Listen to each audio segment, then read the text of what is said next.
சபீக்கு Saudi Arabia. நபி ஸல்லல்லாஹு அலைஹி வஸல்லம் அவர்கள் அக்குலின் முடியை கையால் பிடுங்க சொன்னார்களா? இவ்வாறு பலர் தப்லீக் ஜமாத்தில் கூறுகிறார்கள் அப்படின்னு கேட்குறாரு.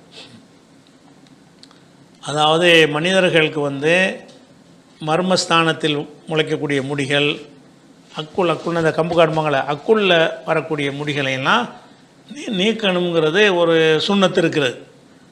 இந்த நீக்கினதை பற்றி வரும் பொழுது அந்த அக்குள் முடியை எடுக்கிறதுக்கு உள்ள வாசகம் எப்படி வரும்னு கேட்டால், நத்துஃபுல் இபுத்தி, அக்குள் முடிகளை பிடுங்குதல்னு வரும். நத்தை ஃபண்டை பிடுங்குறது, பிளேடு போட்டு சேவ் பண்ணுறது இல்லை. அப்போ அக்குள் முடியலை என்ன செய்கிறது, இப்படி பிடுங்கி போட்டுறது, அப்படி நான் பிடுங்குதல் என்று வார்த்தை வருது. இந்த வார்த்தையை இந்த தப்லீக்கில் சொல்கிறாங்கன்னு சொல்கிற, தப்லீக்கில் மட்டும் இல்லை, எல்லா மதுஹபுடைய அறிஞர்களும் சரி, இந்த சலஃபு அறிஞர்களும் சரி, பிடுங்கிறது தான் சிறந்தன்னு சொல்கிறாங்க. இதை வச்சுக்கிட்டு தான் தப்லீக் சொல்கிறாங்க. நீங்கள் சொல்கிறீங்க தப்லீக் மட்டும் சொல்லலை, இதை ஷாஃபி சொல்கிறாரு, ஹனஃபி சொல்கிறாரு, மாலிக் இமாம் சொல்கிறார், ஹம்பலி சொல்கிறாரு, இங்கே உள்ள சலஃபு அறிஞர்கள் சொல்கிறாங்க. அம்புட்டு பேர் என்ன செய்கிறாங்க, பிடுங்கிறது தான் சிறந்தது, பிடுங்க தான் நல்லது, அது சேவ் பண்ணி எடுக்கிறது நல்லது இல்லை. அக்குள் முடிய சேவ் பண்ணுறாங்கல்ல, சேவ் பண்ணுறது வேறு, க்ரீம் தடவி எடுக்கிறது, இப்படி எத்தனை ஹேர் ரிமூவர்லாம் இருக்கிறது. அதுகளையெல்லாம் பயன்படுத்துகிறதை விட எது நல்லது, அக்குள் முடியை பிடுங்கிறது தான் நல்லது அப்படின்னு என்ன செய்கிறாங்க சொல்கிறாங்க. காரணம் என்னென்னு கேட்டால், அது பற்றி வரக்கூடிய ஹதீஸுகளில் நத்துஃபுங்கிற வார்த்தை வரும். நத்துஃபுன்னு வார்த்தை வருது.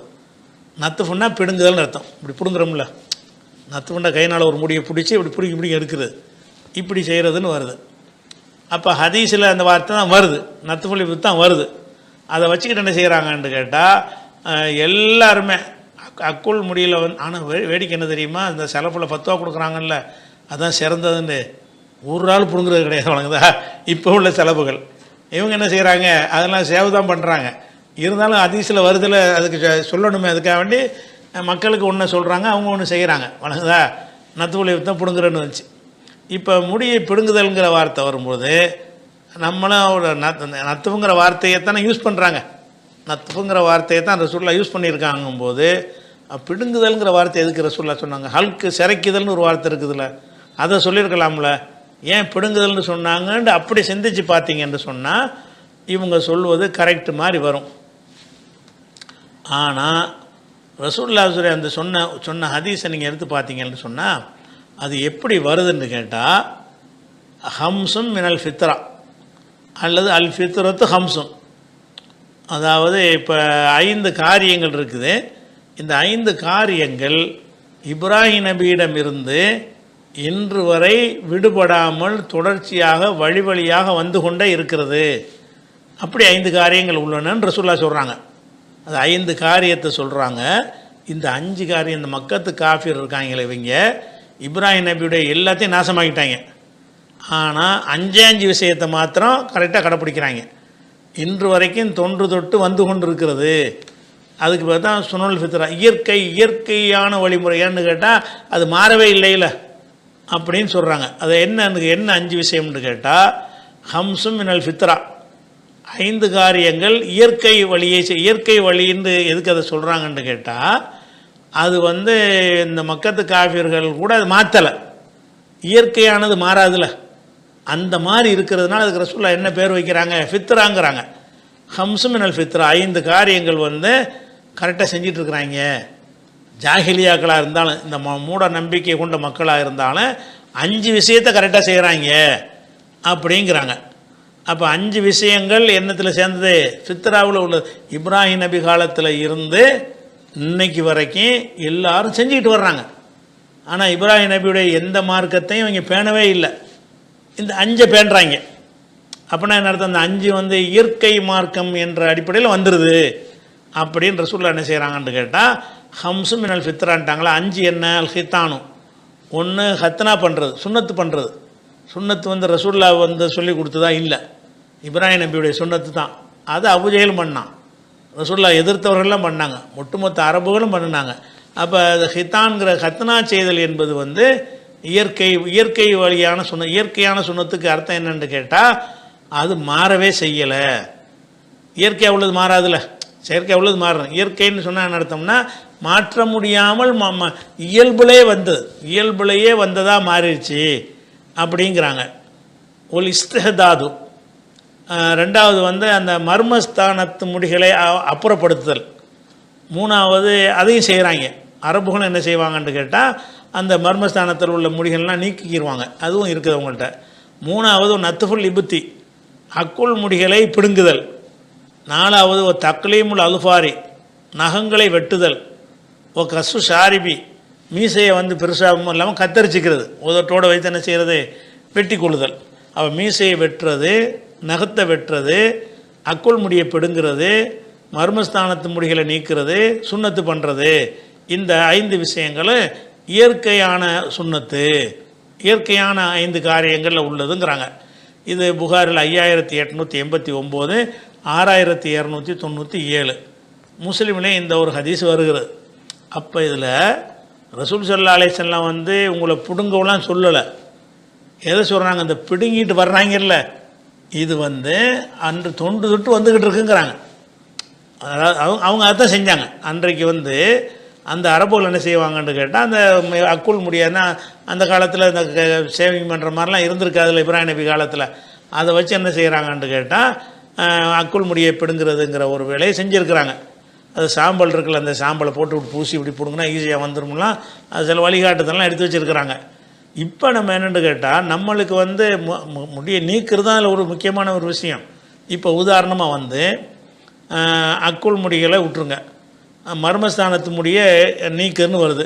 நீக்கிறேன்னா என்ன, பிளேடு வச்சு சேவிங் தான் பண்ணணுமா, அல்லது அதுக்கு தகுந்த கிரீமுகள்லாம் வருதுல்ல, ஹேர் ரிமூவர், அது மாதிரியான சாதனங்கள், அதை வச்சு முடியை நீக்கினா தப்பாண்டா தப்பு கிடையாது. எதை வேணாலும் நீங்கள், நம்ம நோக்கம் என்னன்னு கேட்டால் அது எதனால் மார்க்கத்தில் சொல்லப்பட்டுச்சோ அதை செய்யணுங்கிறது தான் அந்த நோக்கம். எதனால் சொல்லப்பட்டுச்சு, வந்து அந்த இடம் வந்து முடி வளரக்கூடாது, நல்லதில்லை, அதை சுத்தப்படுத்தி வச்சுக்கிறேன்னு, அந்த இடத்த நீங்கள் தூய்மையாக்கிக்கிறணும்னு ஒரு வழிகாட்டுதல் தான். அதில் வந்து நீங்கள் வந்து சிறைச்சாலும் ஒன்று தான், அல்லது வேறு ஒரு கிரீம் மாதிரி தடவி அதை முடிய நீக்கினாலும் ஒன்று தான், எல்லாம் ஒன்று தான். அது போக இது அறியாமை காலத்து மக்கள்கிட்ட இப்ராஹிம் நபி காலத்திலிருந்து தொன்று தொட்டு வர்ற வழிமுறைன்னு அந்த ஒரு கோணத்தில் தான் ரசூல் அதை சொல்கிறாங்க. அவன் செஞ்ச மாதிரியே செய்யணும்னு கிடையாது. அவன் இந்த காரியங்களை செஞ்சுக்கிட்டு வந்தான்னா அவன் அந்த முடியை பிடுங்கிக்கிட்டு இருந்தான், அக்குள் முடியை. இன்றைக்கி வந்து என்னது, பிடுங்கிறது நல்லதா, முடியை சேவ் பண்ணுறது நல்லதாண்டா என்ன சொல்லுவாங்க, முடியை பிடுங்கி பாருங்களேன் எப்படி இருக்கும்ண்டு. அக்குள் முடியை ஒரு பிடுங்கினா என்ன ஆயிரும், வலி உசுறு போகுமா இல்லையா? அப்படி ஒரு முடியை பண்ணுறது, சுண்ணத்து பண்ணுற வேதனை அனுபவிப்பாங்க முடியை பிடுங்குறேன்னு சொல்லிட்டு.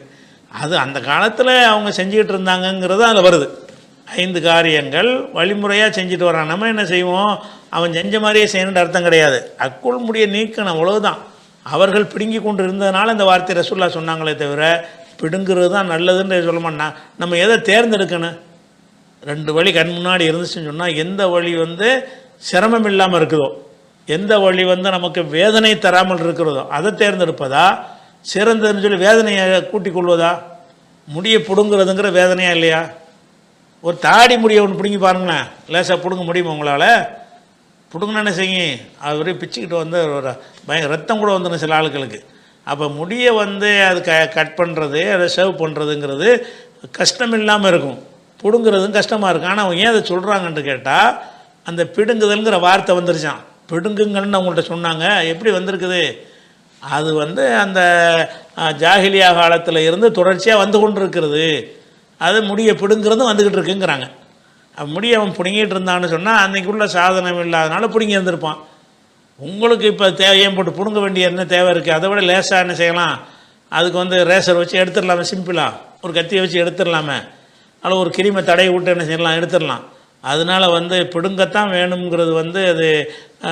ஆனால் அவங்க இல்லாதவங்க சொல்லலை, புரிந்து கொள்வதில் என்ன செய்கிறாங்க, தப்பு பண்ணுறாங்க. இதுதான் சிறந்ததுங்கிறாங்க. அவங்களே இந்த சிறந்ததை செய்ய மாட்டாங்க. எந்த சலபையும் வந்து உட்காந்து பிடிங்கிட்டு இருக்க மாட்டாருன்னு கேளுங்க. சலபுகள்கிட்ட கேட்டிங்கன்னா அப்படி தான் அதிசயில் வருது, பிடுங்குறது நல்லதும்பாங்க. நல்லதுன்னா நல்லதை நீங்கள் ஒரு ஆளாவது தேர்ந்தெடுத்து செய்யணுமா இல்லையா? ஒவ்வொரு சலபி ஆலிம் சட்டை போய் கேளுங்க, நீ பிடுங்குவீங்களாண்டு. பள்ளிவாச இமாம்கிட்டலாம் கேளுங்க, 4 மதகு இமாமும் பிடுங்க சொல்லிவிட்டாங்க, அஜர்த்து நீங்கள் பிடுங்குறீங்களான்னு கேளுங்க. அக்குள் முடிய பிடுங்குறீங்களா சிறைக்கிறீங்களான்னு கேளுங்க, பிடுங்க மாட்டார். அதாவது தானும் செய்வதே இல்லைங்க என்ன வழங்குறாங்கன்னு கேட்டால் அவங்களுக்கு தப்புன்னு தெரியுது, எப்படி தப்புன்னு வழங்கலை. அதாவது இருக்கிற எல்லாருக்குமே இந்த பிடுங்குதல் என்று அதை நம்ம புரிந்து கொள்வது தப்புன்னு விளங்குகிறது. அதை சொல்ல தெரியாதனால அப்படி தான் வந்திருக்கு, அதான் சிறந்தது, இருந்தாலும் நீங்கள் விரும்பினா அப்படி செஞ்சுக்கலாம்னு சொல்லிட்டு என்ன செய்கிறாங்க, இந்த ரெண்டாம் நிலையில் உள்ளது அவங்க செய்கிறாங்க. நம்ம என்ன செய்கிறோம், பிடுங்கிறது அந்த காலத்து வழக்கத்தில் உள்ளது. அதாவது எப்படி 5 காரியங்கள் இப்ராஹிம் நபி காலத்திலேருந்து தொன்று தொட்டு வருகிறதோ அந்த மாதிரி இப்போ அவங்களும் பிடுங்கி கொண்டு இருந்தார்கள்னு அர்த்தம். அவ்வளோதான். நம்ம பிடுங்கணுன்ற அவசியம் கிடையாதுன்னு எடுத்துக்கிட்டோம்னா என்ன ஆயிரும், அது சரியாக வந்துடும்.